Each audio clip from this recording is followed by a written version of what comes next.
안녕하십니까. AP투자연구소 이세훈 전략팀장입니다. 오늘은 수산중공업에 대해서 알아보도록 하겠습니다. 코드 번호는 017550이 되겠고요. 현재 시각은 2021년 3월 30일 화요일 2시 29분을 지나가고 있는 시점이 되겠습니다. 이 종목에 대한 기본적 기술적 흐름에 대해서 설명을 드리고 있는 부분인데요. 구독과 좋아요 눌러 놓으시면 이 종목에 대한 리뷰 영상 받아보실 수 있으시고요. 항상 참고 영상으로 바라봐 주시면 감사하겠습니다. 이 회사는 이제 건설 중장비나 특수 차량을 제작 판매하는 회사가 되겠습니다.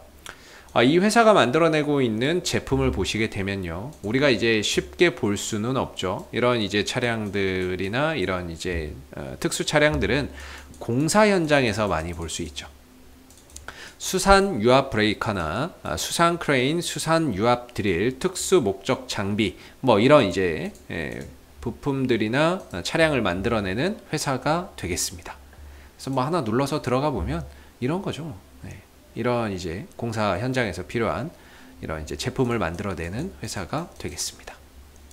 그래서 이 회사가 영위하고 있는 비즈니스 모델을 보시게 되면 사실 이런 부분들은 SOC, 대규모 SOC나 이런 부분들과 좀 맥이 다 있습니다. 그러니까 토목건설이나 대규모 인프라 투자나 거기에 따른 이제 수혜주. 왜냐면은 뭔가 이제 대규모 건설을 한다거나 했을 때 이런 장비 수요가 급증할 수 있기 때문에 이런 부분에 대한 수혜주, 토목건설이나 이런 SOC 인프라 투자에 대한 수혜주가 될 수 있는 그런 이제 비즈니스 모델을 갖고 있는데요. 다만 이 종목이 지금 주가나 이런 부분들이 작년부터 이렇게 좀 크게 부각이 됐던 이유는 정치적인 이런 테마를 타면서입니다. 정석현 회장이 앞에 정씨로서 정세균 국무총리와 같은 정씨죠. 같은 정씨가 되겠고, 앞에 정씨라고 해서 이제 종친 관계에 있다 보니까 정세균 관련주로서 수산중공업이 지금 엮여 있는 상황이 되겠습니다. 정치 테마인 거죠. 그래서 정치 테마의 특징은 실적을 바탕으로 해서 가는 것이 아니고요. 수급과 그 다음에 거기에 합당한 재료가 붙으면서 주가의 상승의 이유가 되는데, 일단 이 종목을 끌어올리는 어떠한 수급의 주체가 있다라고 봐야 되겠죠. 그 수급의 주체가 재료를 가지고 정치적인 테마로 엮어서 움직임을 만들어내고 있는 상황이다. 이렇게 보시면 되겠고, 최근에 이제 여권의 후보 중에서 가장 이제 지지율이 높은 게 이제 이재명 경기도지사가 되겠고, 그 다음에 이제 이낙연 전 총리가 되겠죠. 근데 전반적으로 지지율이 좀 지지부진하다 보니까 제3의 후보론이 계속해서 거론이 되고 있습니다. 그 중에 한 분으로 거론되는 분이 이제 정세균 현 국무총리가 되겠죠. 그래서 지지부진한 이낙연 전 총리가 이제 지지부진한 가운데 새로운 인물로서 이제 좀 부각이 되고 있는 상황인데요. 아마 일단은 이번 보궐선거에서 많이 보궐선거 결과나 이런 부분들에 따라서 주가의 희비도 많이 좀 엇갈릴 것 같습니다. 그래서 보궐선거를 여당이 뭐 서울과 부산에서 모두 압승한다라고 하면 당연히 이낙연 관련주들이 전체적으로 이제 펌핑이 나오겠죠. 상승이 나올 것이고, 반대로 서울과 부산에서 모두 패한다라고 했을 때에는 제3의 후보론이 좀 더 가시화되겠죠. 그러므로 인해서 뭐 정세균 관련주나 이런 종목들이 상대적으로 좀 더 부각되는 그런 이제 현상들이 빚어질 수 있습니다.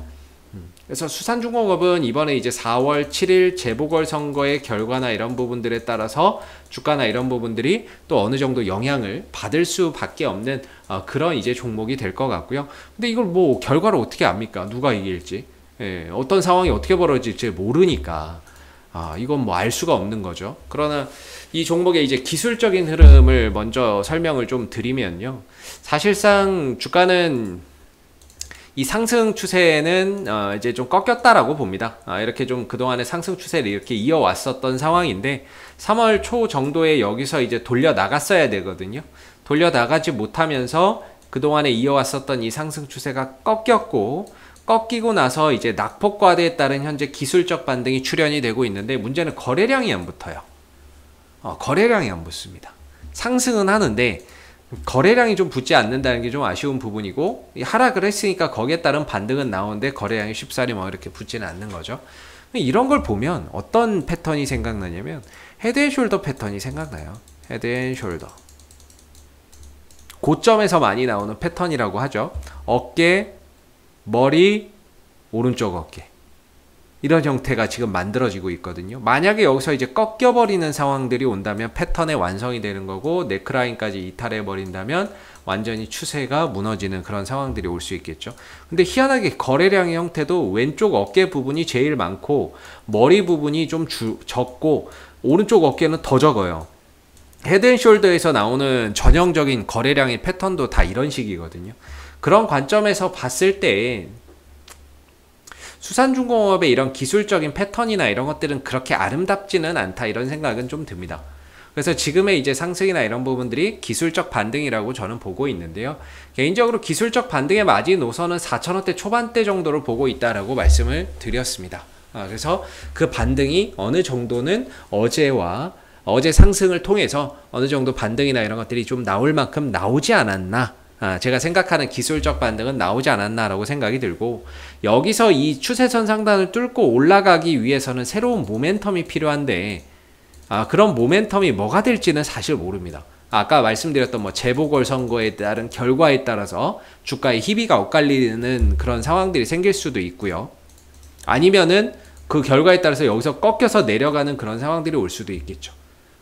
그래서 이거는 뭐 되면 가는 거고, 안 되면 뭐 선거에서 승리하면 호재인 거고, 패배하면 호재인 거고, 승리하면 악재인 거고, 뭐 이런 상황이거든요. 근데 이거 자체를 예측이 불가능한 거니까, 뭐 이거는 뭐 방향성을 알기에는 너무 어렵습니다. 그래서 일단 기술적으로 설명을 드리면요, 저는 개인적으로 기술적인 반등이 어느 정도 나올 만큼 나왔다라고 보고 있고, 그리고 어제 음봉 터지면서 저는 여기서 이제 꺾이겠구나, 단기적으로, 이렇게 생각을 했거든요. 왜 그러냐면 음봉이 터졌다는 건 뭐냐면 누군가는 샀고 누군가는 팔았다는 얘기가 됩니다.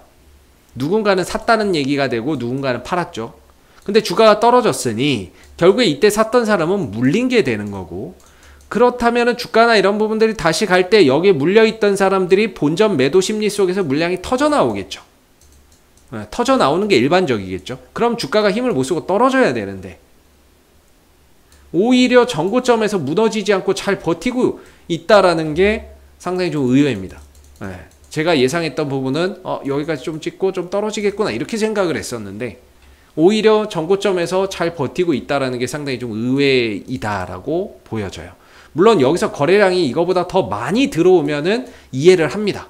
근데 거래량도 많이 안 들어오는데 이걸 버티고 있다라는 부분들이 상당히 좀 의외이지 않나, 이런 생각이 좀 드는데, 일단은 이제 수산중공업의 방향성을 좀 잘 보셔야 되겠죠. 아직까지는 5일선과 11선이 상방을 지향하고 있습니다. 즉 상승으로 가고 있는 길인 거죠. 단기적인 방향이.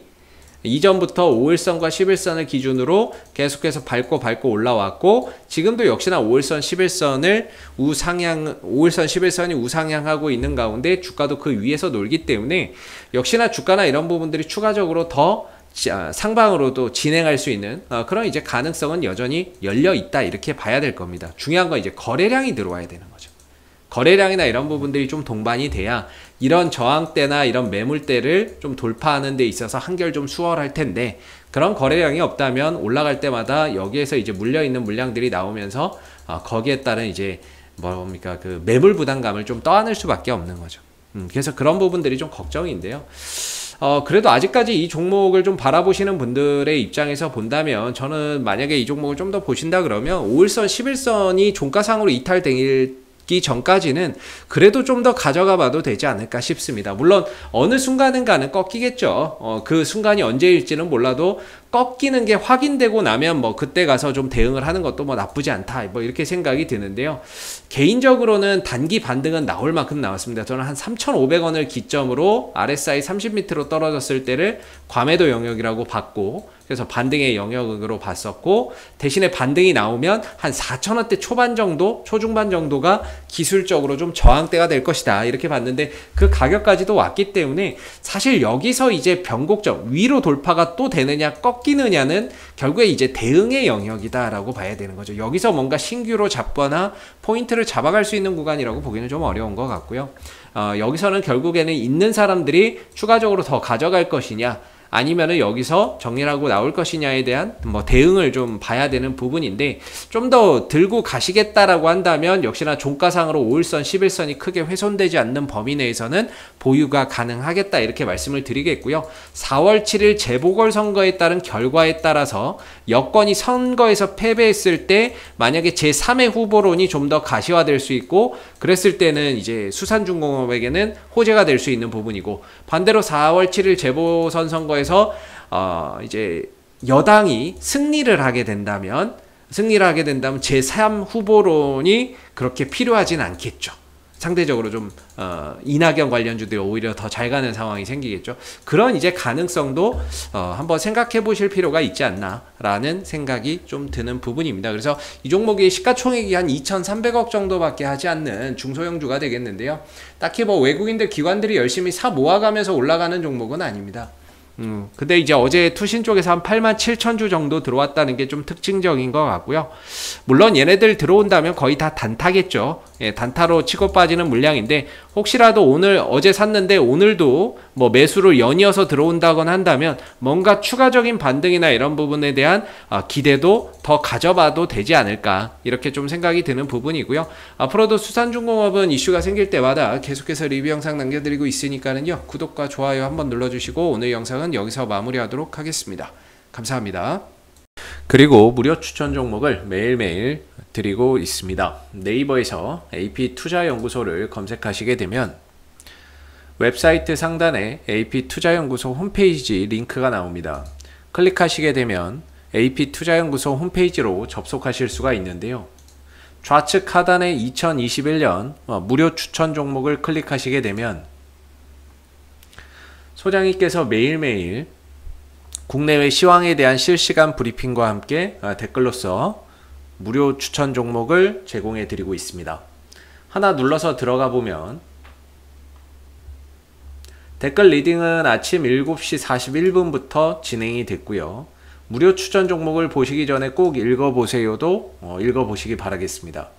그리고 간밤에 있었던 미 증시에 대한 상승과 하락에 대한 이유도 상세히 밑에 댓글로서 적어드리고 있는 부분들이 되겠고요.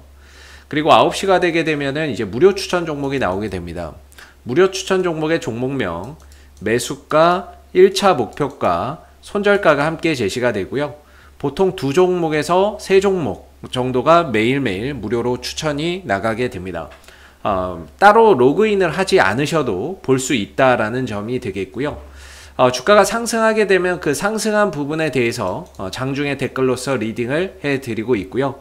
또 하락하게 되면 그 하락한 부분에 대해서도 댓글로서 장중에 리딩을 해드리고 있습니다. 종목이 필요하신 분들은 홈페이지에 오셔서 많은 도움 받아가시면 좋겠습니다. 감사합니다.